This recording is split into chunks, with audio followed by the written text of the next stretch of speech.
Welcome to another interview with my SAF girl, Amy. Today, we are going to be talking all about Amy's 12-week transformation, all the incredible things she has achieved since joining Strong AF. And most importantly, today, we're going to be really focusing on how Amy completely turned her whole identity around and is now this brand new person that she was not when she first walked into the door. So welcome, Amy. Thank you so much for coming on and agreeing to be part of this interview. We're super grateful to have you here. So as always, let's open up. Let's tell everyone who you are and why you decided to join Strong AF in the first place. Can't talk today. So I found you on TikTok. I really liked the content you were putting out, so I started following you on Instagram. And then shortly after that, I reached out to you because I was like, man, this girl is like awesome. Like, I love the content you put out.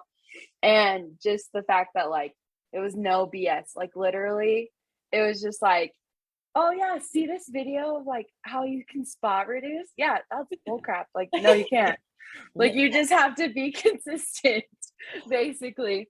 So anyway, I reached out to you guys. I was also in a really bad space mentally, just hated who I was. Not hated, but I was not comfortable in my own skin. And I really wanted to change that. And so, yeah, that's why I reached out to you. When the journey began. So that's when it all started. So thank you so much for sharing that. So let's talk right back to the beginning then. So if we talk about, again, the identity that you were when you first come in, you just said how you wasn't a confident person when you come in, you didn't really like what you saw in the mirror. So what was that kind of big pivotal moment for you since joining Strong AF? Or what was that turning point from the person you was then to the person you are now? Yeah, so I think the biggest moment is, so earlier in the summer, one of my friends reached out to me, and she does like one of those health food multi-level marketing companies, right? And it's like, if you only eat our food, you'll be so skinny and you'll look so good. And at this point, I was like, this is the heaviest I've ever been. And so I was like, yeah, like, let's try whatever. So I started on that. Well, I found out like I was allergic to the food, and it was just all very like deflating because I was like ready to start like losing weight, get in better shape. And then all of a sudden there was like this another roadblock. And so I was like, well, this is great. Can't even do that. Well, then the more I got like researching that program too, it was literally like you eat very minimal, hardly any calories. And so it's like, of course you're going to lose weight because you're not even like, you're starving yourself essentially. And so I think I did it for like a week before like the hive started, before the allergies. And so I was like, oh my gosh, like I'm starving all the time. I hate this. Like, there's no way that I could do this for months. Like, I just can't. I love what you just said there as well. It's like, if you start a diet and you cannot see yourself sticking to that for longer than 6 weeks, what you're doing is not sustainable. It's not a lifestyle. Yeah. Yeah, no, I'm like, if I have to eat this food and it just tasted disgusting, I'm like, if I have to eat this food for the rest of my life, I will harm myself. Like, this is not okay. So anyway, so that I went off of that, and then that's when I like really started to look into a lot of different options. So I like started looking up stuff on like Pinterest, right? You go there to find like little workouts, and started learning more about strength training and stuff. And then that's like about the same time I found your content, and I was like, okay, like this is sweet. And then I liked that you taught more about it too. It wasn't just like a, hi, here's your program, good luck. And it was more like an all-inclusive program of teaching you like all sides of it, the mental side, the physical side, and then also like the food side. Mm-hmm. And so to me, I was like, this just makes more sense. And it was about the same price as the previous program I was doing. So I was like, okay, yeah, like I was planning on doing that for a few months, so I may as well, try this. And so then I think that's like when the shift happened, was like, okay, you need to learn more about everything, mm-hmm. rather than just being like, I just need a cookie cutter program. Is a spoon. Eat it.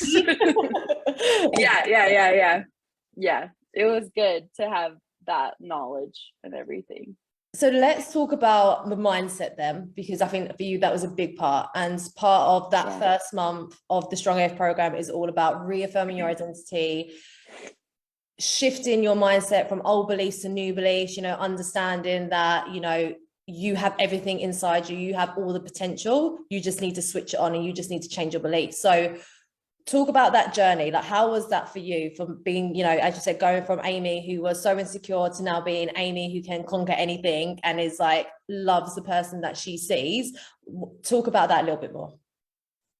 Okay, so I'm not gonna lie, when I first did the module that's like your MFP, of like who your future, or SFP, yeah, of like who you're gonna future become, I was like writing it and I was like, this is bullcrap. There's no way. You know me, I don't do shit, so I know. I was like, okay, like this is cheesy, whatever. But I was like, I just want to be confident in who I am and be comfortable. And so that's what I wrote in there. I was like, I'm a confident person.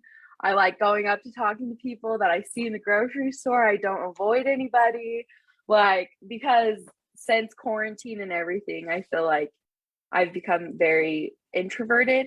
Whereas before I was never really that way. I was always like outgoing and wanting to talk to people, get to know new people. And then it came time after quarantine to like go back into the real world. And I was like, I have to talk to people now. Like, this is not okay. Anyway, so I put that in there of like being confident, and I like read it every day. I had to print it off, put it on my mirror, and as I got ready every morning, I would just see it. And eventually, like, it's almost like the fake it till you make it kind of mindset, even of just the more that you see it, the more that you read it, the more that you like pretend that you are that person, you will eventually become that person. And so for me, it was like little things. So like first going to the gym, I would be like, okay, well, I'm going to stay in this back corner, only use these dumbbells. And if I feel like I need to increase the dumbbells, I'm just going to like not increase because I don't want to walk over to the weight section to get them. I was very uncomfortable. But then it, the more confidence I got, the more I was like, yeah, I'm gonna go walk over to these weights because I can lift them up. And then I live in a really small town, so we know everybody. And so when you go to the grocery store, it's not like just a quick little shop. It's like you run into everyone. And so I've like made a point. I started making a point to be like, oh my gosh, hi, like it's been so long since I've seen you. How's your family? Like, rather than just going down a different aisle like I would have. I've made a point to like talk to people. And I think eventually like it just became second nature of me just being like going and talking to people. And then like, I don't know. And then eventually just being really comfortable with who I am and knowing that no matter what, like I want to change who I am because I've like realized I'm pretty cool. And like going through this whole process, like you realize like, oh my gosh, okay, yeah, like I'm a good person. Like I've got a ton of stuff going for me. Like this is great. You 100% are. Like Amy is like one of those funnest people you ever meet, as you can see from her energy that she brings to this call. And what I love about your journey as well is overcoming that inner critic in your head. So I always call mine my inner Karen. I told you to rename yours. And what was your name for your inner critic? Her name was Tina. So let's talk about Tina, because I'm sure people watching can relate to, well, everyone has an inner critic. Yeah, that little voice in your head that always tells you you're not good enough and doubts you and puts you down. And there's so many things that you can do to overcome this. This is why, when you join the program, we're all about, like I said, getting you to write your SFP, doing your journaling, practicing your gratitude, affirmation. Some people do meditation. Okay, it's all these self-care, self-journey things that help you progress and evolve as a person and become better, right? You can't just, it's not a light switch. You can't just turn confidence on and off. It's a dimmer switch, right? We're dimming it up and we're progressing all the time. So what was your like one or two self-love strategies that you used to overcome Tina? And when she was going off, like what would you tell yourself when she was telling you, Amy, you're not good enough, etc., etc.? I think just the biggest thing was noticing when it was Tina talking and not myself talking. Tina was the one that was like, like, don't talk to anyone in the shop. Like, you're fine. Just ignore everyone. You don't need to go out. You don't need to do anything. Like, don't put yourself out there because you might be rejected. And I think in moments like that, that was when I was like, yeah, you're right. Like, I can't do this. Like, you're right. I can't talk to people. I can't go do anything. But then, as we started doing the journey of like changing who I was and those core beliefs, it was like, mostly, I think the biggest thing is like recognizing when it is your Tina or your Karen talking rather than yourself, because yourself, like, you already love yourself. You just have to quiet the other voices to like hear how much you love yourself, right? And so when I would have those days of like Tina just being like, oh, you just didn't do as hard in the gym today, you didn't do good, like, oh yeah, you're seeing results, but are you really seeing results? Like, the scale's not moving, like, you must not be doing a good job at it, you know? But then my measurements like were going down. And so on days like that, I would just be like, you know what, like, Tina, get out. Yeah. 100%. Exactly. And then I would just like do some self-care. So one thing that I would do is like take a bath or find a book that I really like and like listen to it for, 30 minutes, maybe an hour, and just kind of take time to like step back, almost like a meditation type thing of just taking a second, trying to reconnect with who I am, who I want to be, and then just like moving forward from then. Yeah, I love that. So powerful. So let's quickly touch on nutrition, because I think that was a big one for you as well, from someone who's gone from extreme dieting, weight loss products and programs and extremely low calorie diets to then going through this process of, like you said, no spoon feeding, learning all this stuff for yourself so you can actually go ahead and do it. And now you have everything you need to make this a lifestyle, whether you stay on or not. You know that you can go out into the world and be completely comfortable with your nutrition decisions. So what was that like, going from fad diets to this education process? It was really interesting. So I really struggle with emotional eating and like sometimes even binge eating. Like, I would just, and I've done it my whole life and I've struggled with my weight my whole life. And so in my mind, though, the only way a diet would work is if you restrict calories really low and then like you would see the weight come off. And so then when we first were talking and you were like, no, you could eat like this many calories. And I was like, this is way more than any other program. Like, there's no way I'm going to see like results, right? But then when we focused more on like the macro side of everything, because this was like my first time doing macros. By focusing on that, I think it made me more mindful of what I was eating. Because before I would be like, okay, I can only eat like 1,200 calories, right? But those 1,200 calories can be anything that I want them to be. It just has to be 1,200 calories, right? And so then rather than doing that of like, I can have this like X amount of calories, eat whatever you want, it was more mindful of like, okay, I need to hit my protein goal. I need to stay within like my carb goal. I need to, make sure I'm getting fats in, everything like that. So I think that was really fun to learn of like, this is why you're doing it and why you're tracking these macros and why it's working. But then also I think it helped me a lot with staying away from foods that trigger me into like emotional eating or binge eating. And so obviously like the whole time, yes, I did have like 3 or 4 mess ups, right? Of just being like, which is I went off the rails this week. Oh my gosh, I just feel terrible.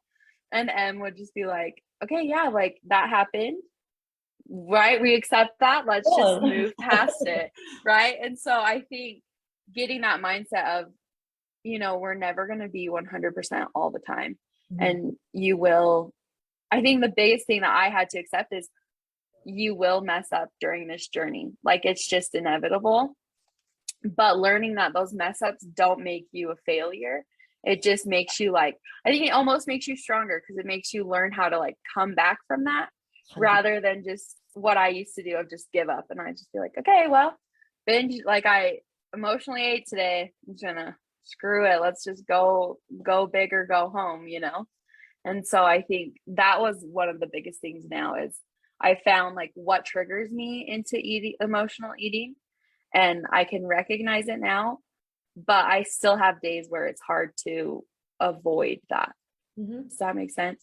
Like there's still days, but there are stuff that I have in place. So like one of the things we had talked about was if I feel like that emotional eating, go take a walk or chug a glass of water, or, you know, there's just multiple ways to, once you can realize what's happening, there's multiple ways to combat you going down that path again. Yeah, you hit the nail on the head there. And that's what emotional eating is. It's a trigger.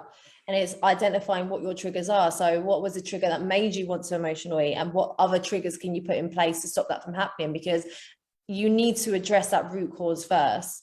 You know, and everyone's root cause is a little bit different. But like you just said, having those things in place, going for a walk and doing this and understanding that even if you did cave into that feeling, you know, you can go back to how you were in literally an instant. You know, you are one choice away from making a positive decision and moving forward, but so many people let it just ruin everything and just throw everything out of the basket, right? So I'm so glad that you've learned so much stuff that has enabled you to just look at yourself in a new way, you know, look at how much of a powerful and amazing human being that you are, because you absolutely are. And I'm so proud of you, of everything you've achieved on this journey. Like every single time I did Amy's check-in on the weekly basis, I had such a smile on my face. I get goosebumps when I talk about her, because honestly, like, you make me so proud as a coach, and I'm just so excited to see how far you're going to take this. I know you have been amazing. We absolutely love you, Amy. Your journey has been incredible. I really hope this inspired some of you girls as well, because as Amy said, if I can do it and Amy can do it, any one of you can do it. So thank you so much, Amy. Super, super proud of you, and cannot wait to see what else you achieve on this journey.